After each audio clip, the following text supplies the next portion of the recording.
Himachal headline news channel में आपका स्वागत है। नूरपुर से रविंद्र शर्मा की रिपोर्ट।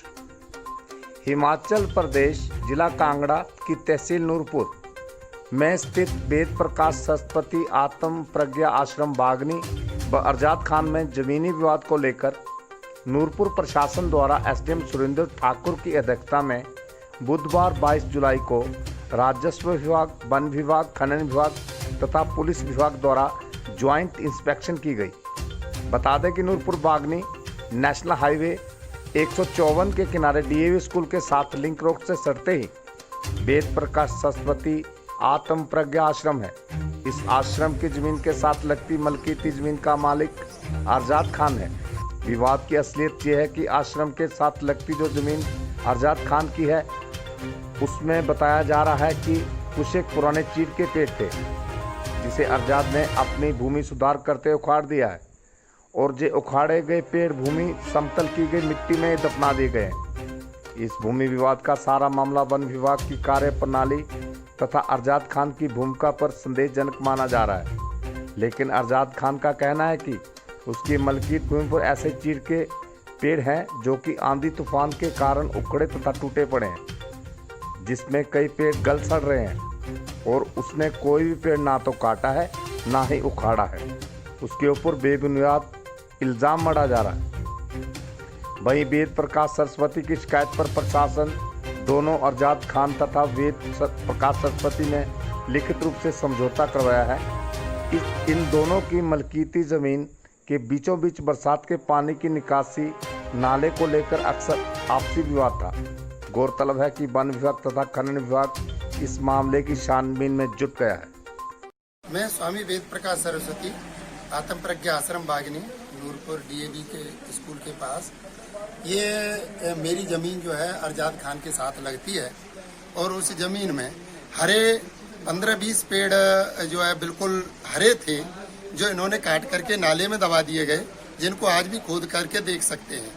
और ये यहाँ बहुत सारी ज़मीन काट करके उसको नाले में डाल करके मेरी ज़मीन को भी मतलब नुकसान पहुँचे, इसके लिए मेरी ज़मीन के साथ जो मिट्टी लगती थी वो भी काट दी और उसके नीचे से नाला निकाल करके और आगे जहाँ नाला जाना था उसको रोक करके डंगा लगा करके मेरी ज़मीन के हैं। इसमें कटान तो सबको दिखाई दे ही रहा है, लेकिन साथ में 15-20 चीड़ के पेड़ थे, वो सारे के सारे पेड़ दबे हुए हैं, उन्हें आज भी कोई उखाड़ के देख सकता है। और सारे हरे पेड़ थे।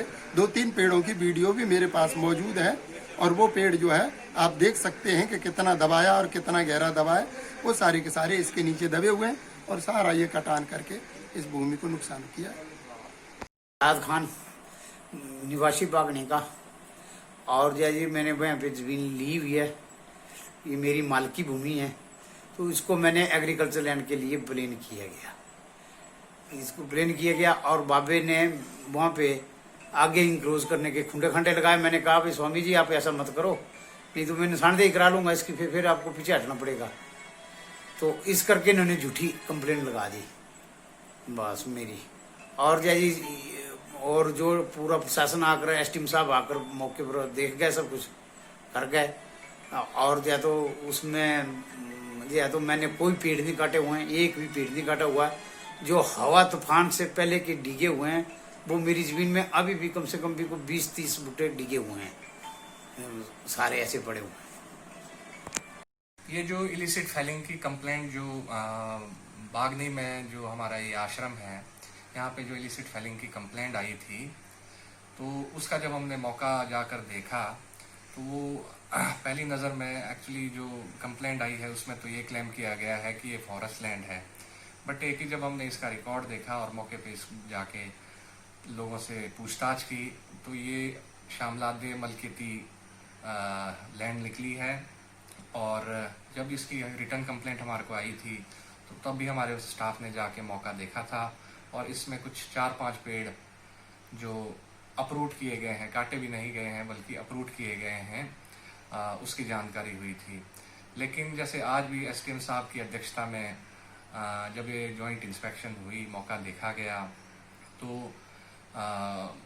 मतलब जब ज़मीन का जो स्टेटस है उसको जब स्टेटस पता लग जाएगा, जिसके लिए कि हमने अपने विभागीय जो हमारे नायब तहसीलदार हैं उनके लिए रिक्वेस्ट की है। तो उसके बाद ही पूरा पता चल पाएगा कि स्टेटस ऑफ लैंड क्या है, फॉरेस्ट की ज़मीन कहाँ से शुरू होती है, और अगर कहीं फॉरेस्ट की ज़मीन में कुछ पेड़ कटे हुए मिलते हैं तो उसकी कार्रवाई अलग है, उसके लिए हमारे को FIR करवानी पड़ेगी। लेकिन अगर ये प्राइवेट ज़मीन निकलती है, जैसा कि अभी तक पता चल रहा है कि प्राइवेट ज़मीन है, तो उसमें हम ये है कि इसको LPA में टेकअप करके जो भी इसका जुर्माना बनता है या जो भी सज़ा का प्रावधान है, तो फिर इसको हम LPA में टेकअप करेंगे। हिमाचल हेडलाइंस न्यूज़ चैनल को लाइक, सब्सक्राइब, शेयर करना ना भूलें। धन्यवाद।